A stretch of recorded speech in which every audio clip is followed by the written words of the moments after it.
يا أيها الذين آمنوا إذا نودي للصلاة من يوم الجمعة فاسعوا إلى ذكر الله وذروا البيع ذلكم خير لكم إن كنتم تعلمون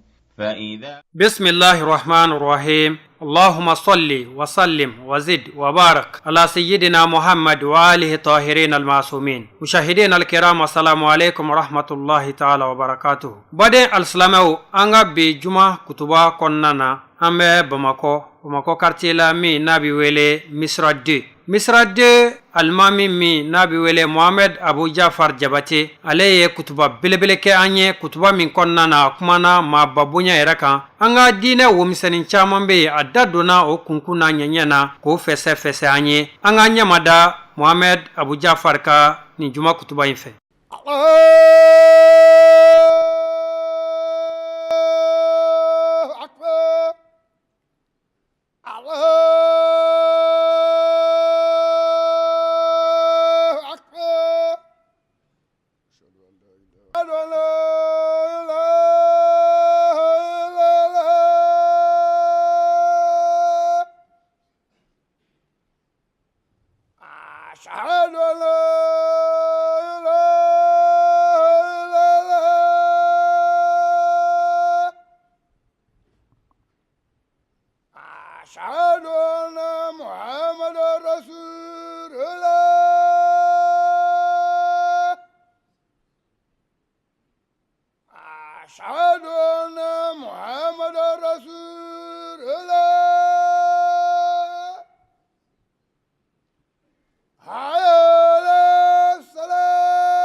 ale ala de yoro ke yoro yi ka soro yoro tei matse ka ale ala koro ka bla yoro dola ni mami nye abisiki ko ala be sanfɛ ni do minala sangolo taka boy ka dugukolo taka boy ko ma yɛrɛ ko alquran la cogoya min na yawma natwi sama ka tayyi sijil lil kutub ko a be sangolo monton ka meleke ina fo gale ni u kun ye bataki u sɛbɛn u b'a meleke cogoya min na walima i mana wuli ka b'i si dilan kan i b'a kuru cogo min ko sangolo be meleke k'a ta ka bɔ yen lahara an bɛ taa sangolo min sɔrɔ an ɲɛ ye o tɛ nin sangolo in ye yan an bɛ taa dugukolo min sɔrɔ an ɲɛ lahara o tɛ nin dugukolo ye komi kuranɛ y'a fɔ cogoya min na ni e ko ala bɛ sanfɛ ni o sangolo taara a bɛ taa min o tuma ala b'a ka ala kuma min komi alakira y'a fɔ sallallahu alaihi wa alihi wa sallam yahudiyaw kelen ka ɲininka ko ala tun bɛ min sani sangolo dugukolo ka da a ko kana fi ama'in a tun bɛ danfɛnw tɛ min sidɔn ni ko min tunnen don la ala tun b'o cogoya de la ma tahtahu hawa'un wala fawqahu hawa fiɲɛ t'a sanfɛ fiɲɛ t'a duguma o kɔrɔ furancɛ t'a sanfɛ furancɛ t'a ani dugumala fana cɛ ale kelen don ka fɛn bɛɛ labɔ bi kulli shay'in muhit Allah subhanahu wa ta'ala ka se o kelen don ka fɛn bɛɛ lajɛlen lamini o ala an b'o de tando a ka ɲɛ anw ma fɛn min ka ɲɛ an ma ka an ɲɛsin o ma fɛn min man ɲɛ an ma ka o kun bɔ an kan k'an kun bɔ o kan an b'o ala de tando a k'an kanda a ka k'an wasaba ye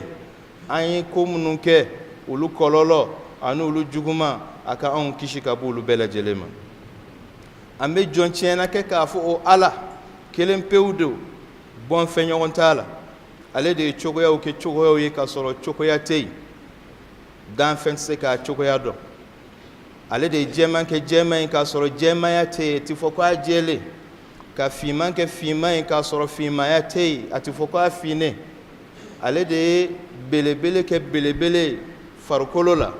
k'a sɔrɔ o kun tɛ yen ala tɛ mankutu ni farikolo ka bonya ye a tɛ fɔ k'a sigilen a tɛ fɔ k'a jɔlen sabula a y'o bɛɛ bila a ka danfɛnw de la ni i kamana ganna ala cogoya la hakili min b'i la e k'a fɔ an ye n'a finnen walima a jɛlen n'a b'i kunkolo kɔnɔ a sigilen walima a dalen don e k'o fɔ an ye. Salli ala Muhammad wa ali Muhammad. Allahumma salli ala Muhammad wa ali Muhammad. A bɛ kuma k'a sɔrɔ danfɛnw kuma cogo tɛ a kumakan bɛ mɛn k'a sɔrɔ mankan tɛ sabula a bɛ a kumakan activer a bɛ kumakan in dan a n'a ka laɲini a b'o dan a b'a fɛ a ka danfɛn min o k'a ka laɲini waleya i n'a fɔ e b'i ka ŋaniya kɛ k'i farikolo sinfɛnw la kuma cogo min i b'a ŋaniya siri bolo ka kɔrɔta a bɛ kɔrɔta i b'a ŋaniya siri k'a fɔ i b'i sigi i b'i sigi i b'a ŋaniya siri k'a fɔ i b'i sen ta ka taama sen bɛ tugu i ŋaniya kɔ ŋaniya in bɛ ka i sinfɛnw bila baara la ni kan min ye bamanankan tɛ filakan tɛ kadɔkan tɛ bosokan tɛ anglais yɛrɛ tɛ o ye ala ye kan min bila ŋaniya ni a senfɛnw cɛ o b'o dɔn o tuma ala n'a ka danfɛnw fana cɛ b'o cogo la walilahi masalul a'la ala ka laɲini b'o bɛɛ sanfɛ an bɛ jɔn tiɲɛna kɛ k'a fɔ ala a ye kira min ci anw ma n'o ye muhammadul mustafa ye sallallahu alayhi wa alihi kira t'a bɔ ala sɔnnen don a ye ni danfɛn bɛɛ ye ni ka tila k'ale ala ka sɔn o tugu o kira la ni sɔnna ala kira ye ka tugu a la ala bɛ sɔn i la a b'i don a ka hinɛ la ni banna la fana ala b'i kunnangoya. Salli ala Muhammad wa ali Muhammad. Allahumma salli ala Muhammad wa ali Muhammad. Ale kiba balagal ula bi kamalihi ala ye dafaleya min bila a la a dafalen don dancogo la a dafalen don jogo la o de la a bɛ cɛw bɛɛ lajɛlen ani danfɛn bɛɛ sanfɛ kashafa duja bi jamalihi a dancogo cɛ ka ɲi a sɔn ka ɲi filibantiya dibi a y'o fara ka bɔ yen n'a ka dancogo ɲuman ye sallallahu alayhi wa alihi wa sallam a jogo bɛɛ ka ɲi nka tɛ fɔ ala kira la neman kishiba ye a n'a ka so dungo sanu a n'ala ka jɔn ɲuman bɛɛ. Salli ala Muhammad wa ali Muhammad. Allahumma salli ala Muhammad wa ali Muhammad. ala ka jɔnw a ye sɔn a ma k'a fɔ ala de ye aw da aw ta t'aw yɛrɛw ye fɛn o fɛn b'aw bolo a bɛɛ ye singɛ de ye don dɔ la a bɛ segin a tigi ma aw mana ɲaga aw yɛrɛ la cogo o cogo ala ko k'a fɔ aw ye a y'o décret bɔ a ko n'i bɛ sunɔgɔ de la i kunu n'i ɲinɛnen don i hakili jigi ko k'a f'i ye wa anna ila rabbika rujaa k'i bɛna segin don dɔ ka taa ala ma i ni so tɛ taa i ni mobili tɛ taa titiri min n'o o b'i la yan a kɛra président ye o a kɛra ministre o a kɛra alimami ye o a kɛra directeur ye o titiri si tɛ se ka don i ni saya cɛ ala bɛ n'i ta ka bɔ mɔgɔw cɛ la ka i segin ale ala subhanahu wa ta'ala ma n'i ye ɲuman kɛ i bɛ taa ɲuman sɔrɔ i ɲɛ n'i ye juguman yɛrɛ kɛ i tɛ taa fɔ o kɔ a ye ala o dɔn aw ma ye a k'a ka kotigiya di o ma ka d'a ka bana o bana bɛ hadamadenya la bi o de ye banajuguba fila ye a banajugu fɔlɔ an ma sɔn a ma ko ala de ta y'an ye an hakili la k'an yɛrɛ de ta y'anw yɛrɛw ye o tuma ni maa min sera k'o bana kɛlɛ ka bɔ i la ka ko in bɛɛ bɔ i yɛrɛ bolo k'a bɔ danfɛnw bolo ka kotigiya segin ala ma e de ye maa kɛnɛma ye wa e de ye maa lafiyalen ye e de ye maa kunnandi ye e de ye maa kisilen banajugu filanan o de ye an ɲinɛnen don a kɔ ko an bɛ segin ala ma ni maa ni i sɔnna ma ka danganiya k'a fɔ i bɛ ko o ko la ko don dɔ mankan in bɛ da i bɛ taa laban min bolo i sirilen ka i di o ma o de Ala ye ni i y'o Ala subhanahu wa ta'ala o kunbɛɲɔgɔnya ko o jigiya i bɛ baara ɲuman kɛ faman kana yarju liqa'a rabbih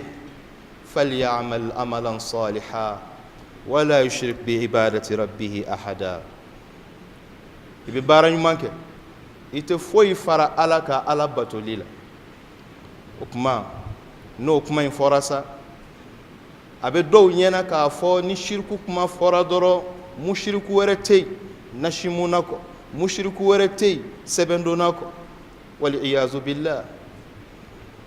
ka d'a kan Allah subhanahu wa ta'ala masa min don ale yɛrɛ de ye sababu kɛ kow la Ala ma sɔn fiyewu jɔn k'ale Ala lasɔrɔ ni jɔn dɔ sababu tɛ Allah subhanahu wa ta'ala ma sɔn fiyewu ko si ka kɛ yen ni sababu t'a la anw bɛ ka seli dɔ de y'an kalan seli la i bɛ sun dɔ de y'i kalo la hali n'i bɛ mobili boli dɔ de y'i kalan mobili boli la wa dɔ de ye mobili inventer fana yɛrɛ i mana kɛ cogo o cogo i k'a dɔn k'a fɔ sababu bɛ kow la o tɛ maa kɛ mushriku ye ni ka sɔn Ala ye da min yɛlɛ fo a ka dɔn de k'a fɔ Allah subhanahu wa ta'ala a ye ko dɔw sara a ka jɔn dɔw de la ni i tɛmɛna o jɔn ninnu fɛ i tawhiditigi ye Ala sɔnna maa min ye k'o bila place min na ni i sɔnn'o ma i sɔnna Ala de ye i ye Ala de bonya mais Ala ye maa min désigné ka maa min sugandi k'a bila place dɔ la e ko i b'i pan o kunna ka taa Ala ma Ala b'i lasegin ko ayi segin i ka taa don da fɛ a ko ale Ala subhanahu wa ta'ala tɛ sɔn fiyewu a ka don duw kɔnɔ fo a ka don a daw de fɛ o kuma daw bɛɛ lajɛlen ka se Ala ma o ye Alakira ye Alakira fana ka da o ye a ka somɔgɔ sanu Salli ala Muhammad wa ali Muhammad. Allahumma salli ala Muhammad wa ali Muhammad. Salli ala. Allahumma salli ala Muhammad wa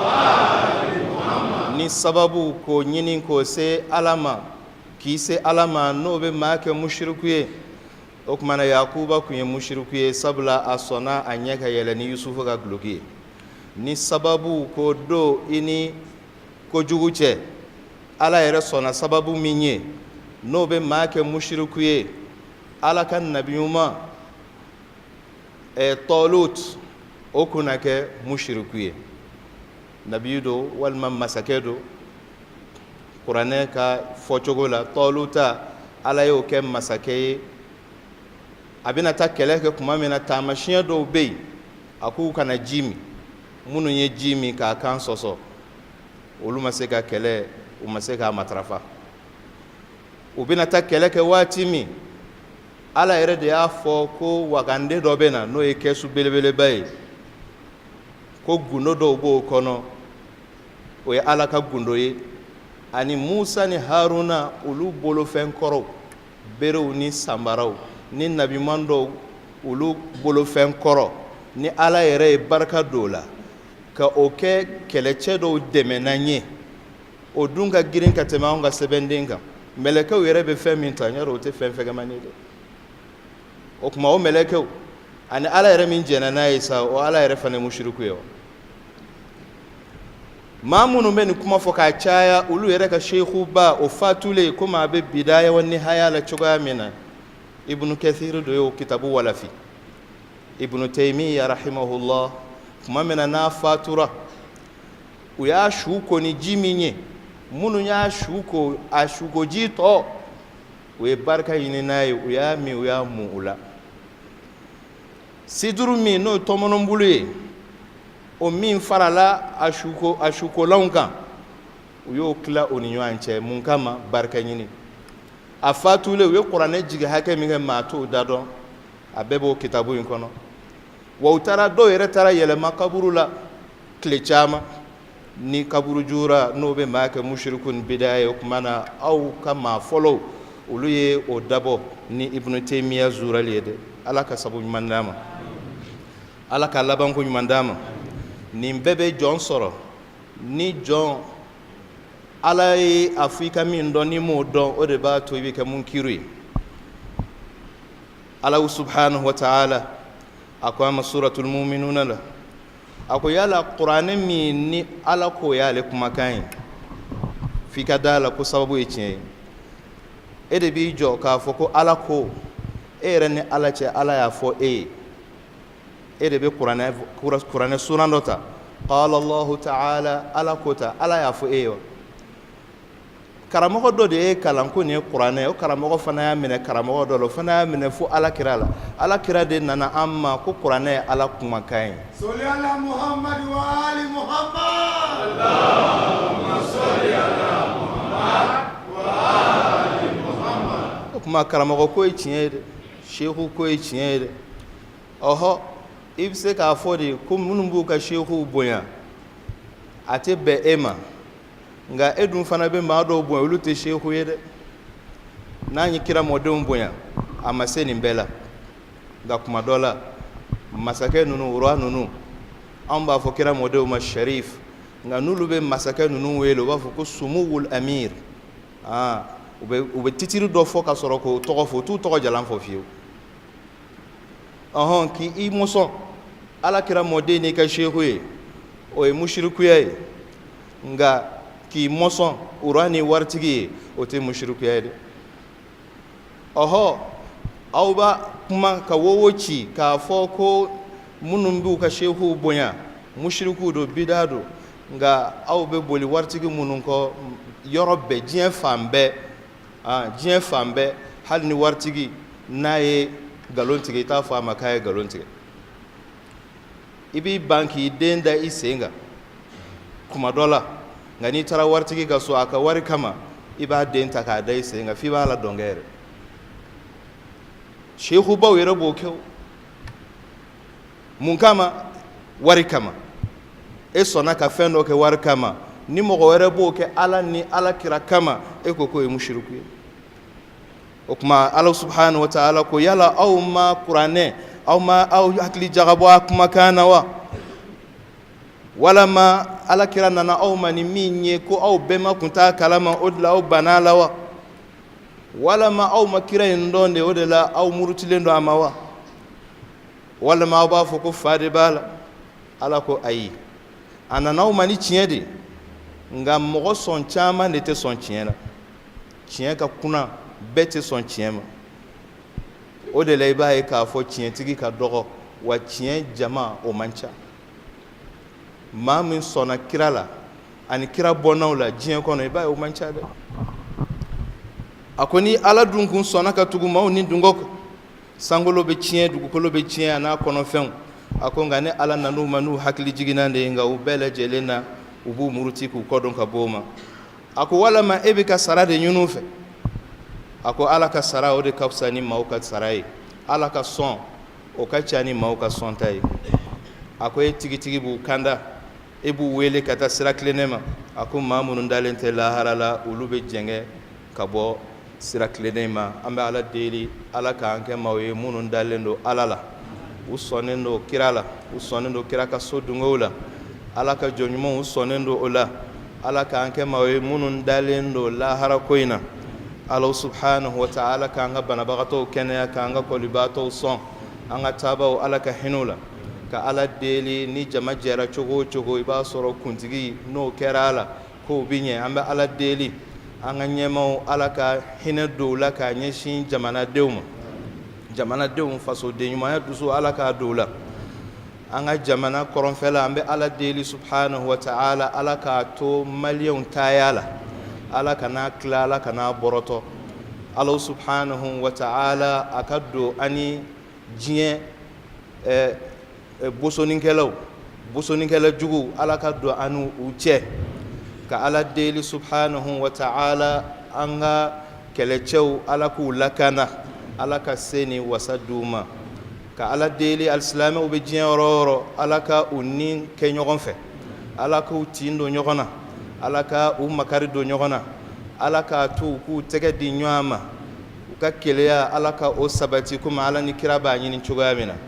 ka ala deli subhanahu wa ta'ala an ka jamanaw ala k'u kisi ka bɔ fitinaw ma gɛlɛya ani banajugu ala k'an kisi ka bɔ bɛɛ lajɛlen ma hɛrɛ bɛ ala bolo ala ka an sɔn o la labanko ɲuman bɛ ala bolo ala ka o di an ma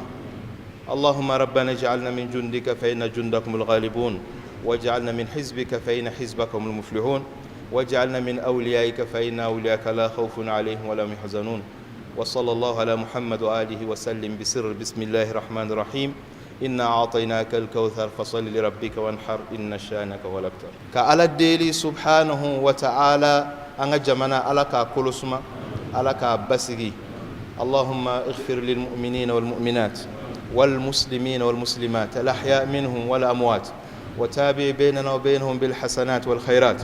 اللهم اهدنا فيمن هديت وعافنا فيمن عافيت وتولنا فيمن توليت وبارك لنا فيما أعطيت وقنا شر ما قضيت فإنك تقضي ولا يقضى عليك لا يعز من عاديت ولا يذل من واليت تباركت وتعاليت يا رب العالمين اللهم ربنا أسل سخيمة صدورنا اللهم ربنا اغفر لآبائنا وللذين سبقونا بالإيمان يا رب العالمين اللهم اغفر لأمة محمد وارحم أمة محمد وفرج عن أمة محمد وأصلح أمة محمد صلى الله عليه وآله وسلم بسر بسم الله الرحمن الرحيم قل هو الله أحد الله الصمد لم يلد ولم يولد ولم يكن له كفوا أحد قوموا إلى الصلاة يغفر الله لي ولكم alhamdulillahi rabbil alamin badew nene sorola ka lasiyaw ma bi jumaina ka nyina ala fe bato munu namba ke juma doya in kono ala ka be jabi anyi anga juma selu anga shun anga istighfaru anga salatu anga sarakatu ala ka bela jele mina anyi kutuba imbane ko fe ani abu jafar yesigi minke ni ala na ka kira sonama sigida wore amina bo ka o yirawula mbafo akambe juma wore يا أيها الذين آمنوا إذا نودي للصلاة من يوم الجمعة فاسعوا إلى ذكر الله وذروا البيع ذلكم خير لكم إن كنتم تعلمون فإذا